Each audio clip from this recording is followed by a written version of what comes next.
Attention SSS pensioners! SSS pension release sa buwan po ng August 2026, mapapaaga po ang releasing. Kaya naman, alamin po ang mga bagay na mangyayari sa August 2026. Heto po ating pakinggan. Ano ba ang basihan sa pag-credit ng inyo pong pensyon? Saan ito makita? Akin pong i-explain. Makikita po ito sa article SSS Circular number 2020-024.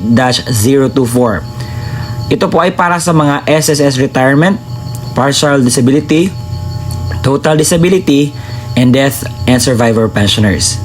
Ang subject po nito ay revised schedule sa monthly pension kung kailan po ma-release through Philippine Electronic Fund Transfer System in Operation Network or PISONet and other checkless disbursement channel. So, ito pa ay para sa ating mga minamahal na mga SSS pensioners. Alam kong marami na nakakaalam dito pero maraming mga bagong nagtatanong and I want to clear this to them. May dalawa po tayong basihan dito. Ang tawag dito ay date of contingency. Hinahati po ito sa dalawa, batch 1 at saka batch 2. Kung ikaw ay may date of contingency na 1st to 15th day of the month, ang inyo pong pensyon ay makukuha sa unang araw ng buwan. Kapag ikaw naman ay may date of contingency na 16 to 31st of the month, ang inyo pong pensyon ay makukuha sa ika-16 ng araw ng buwan dahil kayo po ay belong sa second batch. But, meron po itong consideration or dapat nating alamin. Dahil kapag ang ating crediting schedule or crediting day ay napunta siya sa Saturday, Sunday, or holiday, maa-advance po na maibigay ang inyo pong pension sa huling araw kung saan meron pong trabaho or working days. Hindi po siya holiday, Saturday, o Sunday. Ngayon naman po sa araw na ito, ay tingnan natin ang kalendaryo ng August 2026. Ang ating pag-usapan, ang pension crediting po. Heto po ang kalendaryo ng Agosto 2026. Sa unang araw ng Agosto ay napunta po ito sa Sabado.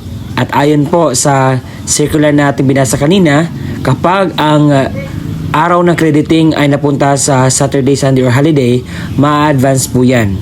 At may bigay po ang inyong pong pensyon sa July 31, 2026. At sa second batch naman na may date of contingency na 16 to 31st of the month, ang inyong pong pensyon ay mapapaaga rin at ito ay mabigay sa August 14, 2026. Kaya naman, mas maganda po ang bigayan sa August dahil mapapaaga lahat. May dapat gawin ang pensioners sa end of the month para po mapatuloy po ang inyo pong pensyon na hindi po siya maaputol o matanggal po sa inyo. Heto po ang dapat nyo gawin, pakinggan. ACOP or the Annual Confirmation of Pensioners Program. So ano ba itong ACOP? Ang ACOP po ay reports ng ating mga pensioners sa SSS sa yearly basis para po mapanatili natin ang ating tinatanggap na pensyon sa pwede po nating maging eligible po tayo. So ito po ay according sa Republic Act number 11199 or the Social Security Act of 2018. So ang mga taong ito ang dapat pong magpahakop. A. Mga retirement pensioners residing in the Philippines na may edad 8 years old and above. So nagsisimula po ito noong March 2024. Pangalawa, yung mga retirement pensioners na nag-reside na sa abroad. Pangatlo, total disability pensioners. Pang-apat, death or survivor pensioners. And panghuli, dependent children under guardianship. Take note, ang retirement pensioners na residing in the Philippines na 8 years old and above may required the ACO program under the certain circumstances na determined upon the notification of SSS. Kahit hindi ka 8 years old and above, as long as may notification si SSS sa'yo na kinakailangan mong magpa-ACOP, is kinakailangan po natin niyang gagawin. Paano po ba ang pensyonado sa SSS mag-comply sa ACOP? Marami pong paraan kung paano po mag-apply sa AKOP. But, una sa lahat, kinakailangan po mag-download ng AKOP form sa appropriate sa inyo pong case. So, ang AKOP form po ay mada-download lamang po yan sa online. At may QR po sa SSS page dahil nag-upload sila every month na may announcement sila na kinakailangan po magpa-AKOP. So una, ang annual confirmation of pensioners for retirement or permanent disability pensioners. Annual confirmation of pensioners for surviving legal spouse pensioner. Annual confirmation of pensioners for representative payee of dependent minor incapacitated child. Please take note na mag-refer po tayo sa Circular 2023-013 dated 21 December 2023 for the revised guidelines on the AKOP program. So ang tanong, ano po ba ang mangyayari kung hindi nyo ito nagawa? So meron po talagang consequences na mangyayari.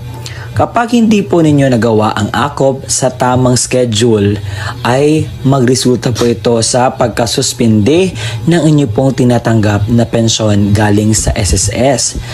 It will be automatically suspended 1 month after the month of the birth of the pensioners or the deceased member. Automatic cancellation sa pensioners after 2 years po sa suspende ng kanyang pagpa-AKOP. Kinakailangan po talagang magpa-AKOP dahil ang purpose po ng AKOP is inaalam ko ang SSS pensioners is still alive or still eligible to get a pension galing po sa SSS. Dahil naibalita po noong nakaraang Disyembre na marami pong mga patay na mga SSS pensioners na nakatanggap pa rin ng pensyon. Kaya naman, ina-update po ang data ng SSS at kinakailangan po nating magpa-AKOP. Yun lamang po mga qualified na magpa-AKOP, okay? Yung mga ninonotify ni SSS at yung mga 8 years old and above. Kung ang pensioner ay nasuspindi na ang kanyang pensyon, paano nga ba po ba dapat gawin para po maibalik ang kanyang pensyon? So, ang dapat pong gawin para maibalik po ang inyong pensyon is kinakailangan pong mag-comply. Resumption of pension shall be within 2 months kapag makomply mo na ang inyong pong pensyon. What I mean, ang inyong pong AKOP. Kinakailangan ang recalled pension. Yung mga hindi mo natanggap na pension ay kinakailangan po yung maibigay kapag tapos ka na pong mag-comply lahat para sa inyong pong AKOP.